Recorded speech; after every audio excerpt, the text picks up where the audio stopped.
Hi welcome everyone, welcome to trust your divinity channel. और अगर आपने अब तक लाइफ पर्पस सीरीज़ की 3 वीडियोस देख ली हैं जो है राहु केतु एक्सिस की पोजीशन के बेस पे, तो ये वीडियो आपको देखना मस्ट है। क्यों? क्योंकि अब तक आपने सिर्फ वो एक्सिस पे देखा है कि आपकी लाइफ का पर्पस क्या है, और आपने ये समझा कि केतु वो एरिया है लाइफ का जहाँ पर आप पास्ट लाइफ में काम कर चुके हैं और वो एज अ स्ट्रेंथ आपका काम करेगा। बट क्या आपने वीडियो देखने के बाद ये देखा है कि जो भी आपकी पोजीशन है अभी तक वैसा हो नहीं रहा है? क्यों आपकी केतु आपकी हेल्प नहीं कर रहा है या वो स्ट्रेंथ नहीं है? क्यों आप अब तक राहु की तरफ नहीं बढ़ पाए? तो उसके लिए आपको इस वीडियो को देखना पड़ेगा, जो बहुत छोटी है बट इसमें वो इम्पोर्टेंट बातें हैं जो आपको बहुत ज़रूरी है जानना, अगर आपको अपने लाइफ पर्पस को अंडरस्टैंड करना है बेटर वे में। सो नंबर 1, केतु जरूर ये दिखाता है कि पास्ट लाइफ का एरियाज कर्म जो हमने बहुत किया है, एक में भी एक लाइफ टाइम का हो सकता है या 100 लाइफ टाइम का हो सकता है या उससे भी ज़्यादा हो सकता है। बट ये ज़रूरी नहीं है कि आपने उस एरिया को केतु को मास्टर कर लिया है। मे बी आपने काम करना शुरू करा था बट कुछ पेंडिंग रह गया और मान लो आपकी डेथ हो गई, तो इस लाइफ में आप वहीं से शुरू करेंगे। जब तक आप अपने केतु वाले एरिया पे हाउस से रिलेटेड काम कंप्लीट नहीं कर लेते, वो डेट पूरा नहीं चुका देते, वो चैलेंजेस को पूरा नहीं कर लेते, जो सीखना है नहीं सीख लेते, तब तक आप राहु की तरफ नहीं बढ़ पाओगे। बहुत सारे लोग होते हैं जिनकी पूरी ज़िंदगी निकल जाती है, डेथ हो जाती है, बट वो अपने राहु की तरफ नहीं बढ़ पाते। क्यों? क्योंकि वो केतु का ही डेट नहीं चुका पाते। ये कैसे पता चलेगा? ये किसी अच्छे एस्ट्रोलॉजर से ही देख सकते हो, या आप ये देख सकते हो कि आप अभी तक राहु की डायरेक्शन में नहीं बढ़ पाए हो, तो उसका कारण यही है कि अभी केतु से रिलेटेड जो आपका डेट है वो आपने अभी नहीं चुकाया है, उसका कर्ज नहीं चुकाया है। इसको एक सिंपल एग्जाम्पल से मैं समझाती हूँ। सपोज़ कीजिए कि किसी का केतु जो है 7th हाउस में है, तो 7th हाउस बहुत चीज़ें दिखाता है बट मेनली आपकी पार्टनरशिप्स दिखाता है, आपका पार्टनर दिखाता है। तो ये इंसान जिसका केतु 7th हाउस में है, राहु 1st हाउस में है, अगर ये इंसान सिर्फ अपना अपना सोच के, राहु 1st हाउस मतलब आपको सेल्फिश होना है, अपने बारे में सोचना है और आगे बढ़ना है, अगर ये इंसान सिर्फ अपने अपने बारे में सोचे तो ये ऐसा नहीं हो पाएगा। जब तक जो इसका 7th हाउस, इसके पार्टनर, स्पाउस, हस्बैंड या वाइफ के लिए जो बचा हुआ डेट है, मान लो किसी को कमा के पैसे अपने पति को देने हैं या सम्मान देना है या किसी भी तरह की हेल्प जो उनका पार्ट बचा है, जब तक वो केतु वहाँ पे नहीं चुकाएगा तब तक आप राहु की तरफ नहीं बढ़ पाओगे, नहीं अचीव कर पाओगे जो करना चाह रहे हो। तो ऐसे ही अलग अलग हाउसेस में जो केतु है वो ये दिखाता है कि आपने उससे रिलेटेड काम किए हैं, अभी कुछ चैलेंजेस, मतलब या तो आपको लेसन सीखने बाकी हैं या वहाँ का डेट बाकी है। मान लो किसी का 3rd हाउस में केतु है, वो दिखाता है छोटे भाई बहन। तो अगर आप इस लाइफ में कुछ ना कुछ ऐसी सिचुएशन होंगी जहाँ पे आपको छोटे बहन भाइयों का, कज़न्स वगैरह का, या रियल उनकी फ़ीस भरनी पड़े या किसी भी तरह से हेल्प करनी पड़े, जब तक आप वो नहीं करोगे 9th हाउस की तरफ नहीं बढ़ पाओगे। तो जहाँ पर भी आपका केतु है वहाँ पर आपको देना है। अगर आप ये सोचो, केतु 1st हाउस वाला सोचे कि मैं सिर्फ अपना अपना सोचूं, 1st हाउस में है तो वो सोचे मेरा फ़ायदा हो जाए, कैसे मैं ये कर लूँ, नहीं होगा। राहु 7th में है, केतु 1st में है, तो वहाँ पर आपको देना है। जब तक आप केतु जिस भी हाउस में है उसका ऋण नहीं चुकाते हो, या वो जो चैलेंज बच गए थे या अधूरा काम बच गया था उसे मास्टर नहीं कर लेते, आपके राहु की तरफ नहीं बढ़ पाओगे। मान लो किसी का केतु 4th हाउस में है, उस इंसान का डेट है अपनी फैमिली की तरफ, मदर की तरफ, मदरलैंड की तरफ, तो वो तब तक अच्छा करियर आपको लगता है बना पाएंगे नहीं, अगर जब तक उन्हें वो बैलेंस पूरा नहीं करा वो, तब तक राहु की डायरेक्शन में नहीं बढ़ पाओगे। तो देखिए, आप मेरे को बिल्कुल मैसेज मत करिए, मेरी ये कुंडली डिटेल है, मैं कोई एस्ट्रोलॉजर नहीं हूँ, मैंने सिर्फ और सिर्फ स्पिरिचुअल ग्रोथ के लिए एस्ट्रोलॉजी को सीखा है। तो जो जर्नल इस चीज़ से रिलेटेड इन्फॉर्मेशन है वो मैं इन वीडियोस में शेयर कर रही हूँ, आप अपने चार्ट से मैच किए, क्योंकि ऐसा हो सकता है कि राहु और केतु की जो सीरीज़ है, किसी के उन हाउसेस में खाली राहु केतु नहीं है, उनके साथ और प्लैनेट्स भी हैं, तो उसका मीनिंग चेंज हो जाता है, और आपके बाकी प्लैनेट्स भी उतने इंपॉर्टेंट हैं।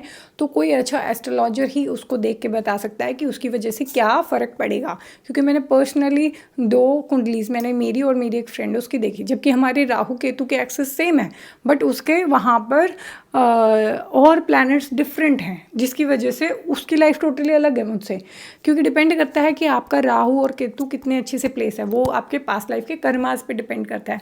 अगर वहीं पे आपका राहु और केतु अच्छे से प्लेस नहीं है तो उसका नेगेटिव साइड भी मिल सकता है। जैसे अभी मुझे कल ही किसी ने वीडियो पे कमेंट करके बताया कि उनके बेटे का राहु 12th हाउस में है और वो एडिक्शन, उसको सेंसुअल प्लेजर और वो सब में है।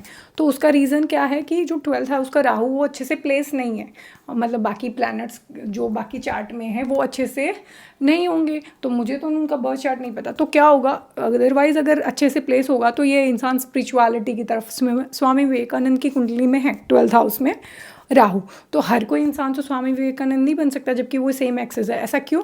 क्योंकि और प्लैनेट्स भी देखने पड़ते हैं आप। बट इन वीडियोस का मतलब ये था, अगर आप देख के समझ पाए कि क्या आप अभी तक राहु की तरफ बढ़ पाए हो कि नहीं बढ़ पाए हो, क्या एक्चुअल में जो उनका पर्पज़ आप कर पा रहे हो कि नहीं कर पा रहे हो, आपको खुद पता चल जाएगा। अगर आप उसका एक्चुअल जो पर्पज़ है उस हाउस से रिलेटेड अगर वो फुलफिल कर रहे हो soul purpose, that means your Rahu Ketu is good.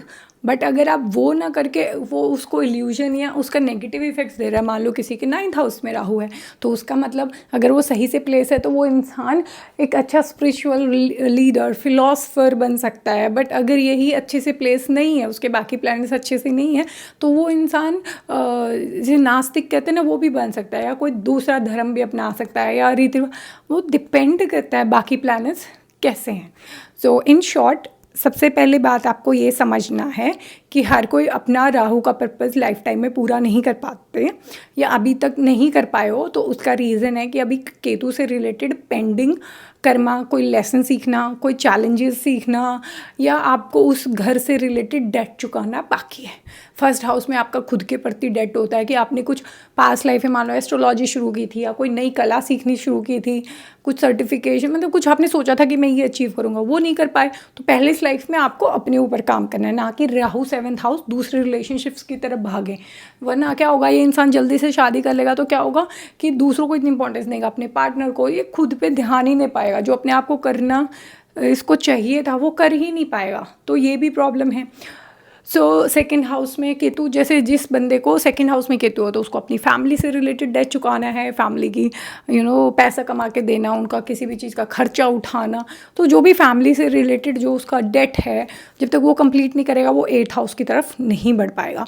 जहाँ पर केतु है वहाँ पर आपको देना है। जब आपका केतु पूरा हो जाएगा उससे रिलेटेड काम हाउस से, तभी आप राहु की तरफ अपने पर्पज से जुड़ पाओगे।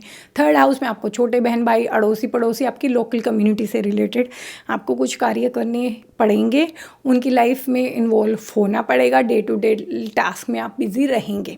4th में आप अपने मदरलैंड से, मदर से जब तक उससे रिलेटेड आपका कार्य पूरा नहीं होगा तो आप आगे नहीं बढ़ पाएंगे। 5th में आपके बच्चों से रिलेटेड, इसका भी एक बहुत अच्छा पर्सनल लाइफ में मैंने एक्चुअल एग्जांपल देखा है कि किसी इंसान को बहुत पैसे कमाने थे क्योंकि उसके 11th हाउस में राहु है, तो उसको वो गेन और प्रॉफिट उसके चाहने से नहीं हुआ। He was planning to start the startup, but तभी उसके घर में अनएक्सपेक्टेड पता चला कि उसकी वाइफ प्रेग्नेंट है, तो उसको वो स्टार्टअप का आइडिया छोड़ना पड़ा और जॉब में ही कंटिन्यू करना पड़ा। बहुत सालों तक उसको 10 साल तक ऐसे जॉब ही करनी पड़ी, उसके बाद ही वो अपना बिजनेस या जो भी उसको बहुत पैसे कमाने थे जो उसको मिले भी, बट जब तक उसने केतु का डेट नहीं चुकाया, उसने बहुत प्लानिंग की बट नहीं हो पाया। तो केतु था उसका बच्चा 5th हाउस में था, इसलिए तो 5th हाउस आपका बच्चों से रिलेटेड आपका कुछ डेट हो सकता है।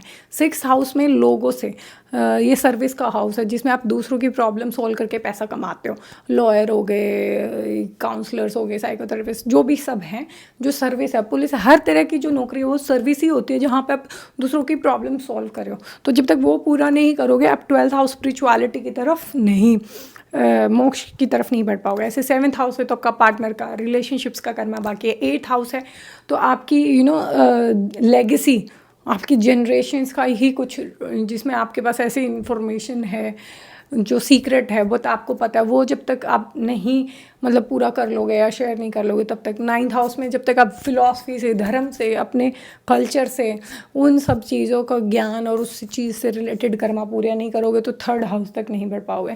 ऐसे 10th हाउस है तो आपका काम का बहुत बड़ा वर्क ऑक्यूपेशन का कल्चर है, हाँ, का बहुत बड़ा डेट है वो 11th हाउस में, मतलब ह्यूमैनिटी बड़े लेवल पे, आपके फ्रेंड सर्कल, कम्युनिटी का जिसे कहते हैं। 12th हाउस स्पिरिचुअलिटी से रिलेटेड, जब तक आप वो सब चीज़ें नहीं करोगे तो आपका पर्पस पूरा नहीं होगा। तो इन शॉर्ट आपको समझ आई। सबसे पहली चीज़ आपको ये देखना है आपका केतु का डेट अभी पूरा हुआ है कि नहीं है। जहाँ पर केतु है आपको वो चीज़ों में उस हाउस से रिलेटेड चीज़ें देनी है, उसका गेन नहीं है, वहाँ पर आपको देना है, एक्सपेक्ट नहीं करना है। और जब आपका केतु का पोर्शन कंप्लीट होगा तभी आप राहु की तरफ पहुंच पाओगे। और हर किसी के चार्ट में राहु अच्छा से है कि नहीं है, वो एस्ट्रोलॉजर या आप अपनी लाइफ को भी देख के समझ सकते हो। ज़रूरी नहीं है जो आपके राहु केतु का पर्पज़ है आप उसी डायरेक्शन में जा रहे हो, ये डिपेंड करता है आपके राहु और केतु पे। तो उसका एग्जाम्पल तो मैंने बता दिए बहुत सारे। अगर ये अच्छे से प्लेस नहीं आपको पता चल गया अभी तक वीडियो देखे, तो आपको क्या करना है, राहु को अच्छा करने का एक ही तरीका होता है, आपको अपना गुरु स्ट्रॉन्ग करना है। क्यों? राहु मेंटल इल्यूजन और आपको इधर उधर लेके जाता है मन को पकड़ने के लिए, या दिमाग को जिसकी कोई लिमिट ही नहीं है उसको फोकस पे और सही रास्ते पे लाने के लिए आपको अपना गुरु स्ट्रॉन्ग करना है। वो है ज्ञान। गुरु, कोई गुरु आज के टाइम पे अगर आपको अच्छे मिल जाते तो अच्छी बात है, नहीं तो खुद ऐसी इन्फॉर्मेशन स्पिरिचुअलिटी का जो ज्ञान है उसको लीजिए। अपने जो एक्चुअल टेस्ट हैं, वेद हैं, गीता है, उन सबको पढ़ के देखिए कि आप सही में वो चीज़ फॉलो कर रहे हो कि नहीं कर रहे हो। मेडिटेशन है, ये 2-3 तरीके हैं जिससे आप अपने राहु को बैलेंस कर सकते हैं। अच्छे कर्म करिए। अगर कोई कुछ गलत कर रहा है तो ज़रूरी नहीं आपको जाके उनकी वीडियोस पे कमेंट करना है कुछ। आप अपने राहु केतु को बैलेंस रखिए, बिना बात पे नेगेटिव कर्मा जनरेट नहीं करना। हर कोई इंसान अपने लग्न की तरफ ही काम कर रहा है। अभी मैं वो सीरीज़ शुरू करने वाली हूँ कि आपका लगन जो है, असेंडेंट साइन जो है कुंडली में, उससे आप जान सकते हैं कि आपके ओवरऑल पूरी लाइफ का क्या पर्पज़ है। अगर आपको अपना लगन पता है तो आपको पता चल जाएगा। बेसिकली उसमें राहु केतु एक्सेस भी आ जाता है, पता चल जाता है कि आप किस डायरेक्शन में काम करोगे, क्या चैलेंजेस आएंगे और क्या चीज़ आपको ओवरऑल कंप्लीट करनी है इस लाइफ में, क्यों आपने जन्म लिया है। Thank you so much. आशा करती हूँ कि आपको ये वीडियो से क्लैरिटी मिली होगी। और अगर आपके कोई क्वेश्चन है, जनरल डाउट है, तो वो आप मुझसे पूछ सकते हैं। अपनी डेट ऑफ बर्थ डिटेल्स मुझे शेयर ना करें, मैं बर्थ चार्ट डिटेल्स नहीं लूँगी, क्योंकि उसमें बहुत कॉम्बिनेशंस देखने होते हैं। किसी एक अच्छे एस्ट्रोलॉजर से ही लें, क्योंकि आधा अधूरा ज्ञान, क्योंकि मुंडेन एस्ट्रोलॉजी और वो सब मैंने नहीं सीखा कि रोज़मर्रा की प्रॉब्लम है। सिर्फ और सिर्फ सोल पर्पस को और अपने हायर अपलिफ्टमेंट के लिए जो मुझे पता है, जो आपको जर्नली हेल्प कर सकता है, that's what I am sharing. Thank you so much for your love on the past video. अगर आपने अभी तक वीडियो को लाइक नहीं किया तो प्लीज़ इसे लाइक कीजिए, कमेंट कीजिए, चैनल को सब्सक्राइब कीजिए और बाकी लोगों के साथ शेयर कीजिए। ये मेरी मेहनत का आपकी तरफ से कंट्रीब्यूशन होगा, जो मुझे बहुत मोटिवेट करेगा और मुझे अच्छा लगेगा। ज़्यादा से ज़्यादा लोगों तक ये वीडियो पहुँच पाएगी, यूट्यूब एल्गोरिदम इसको फॉरवर्ड करेगा। So please do like, comment, share and subscribe to my channel. Lots of love. Take care. See you in the next video on life purpose series. That will be with our Lagna or ascendant rising. Thank you.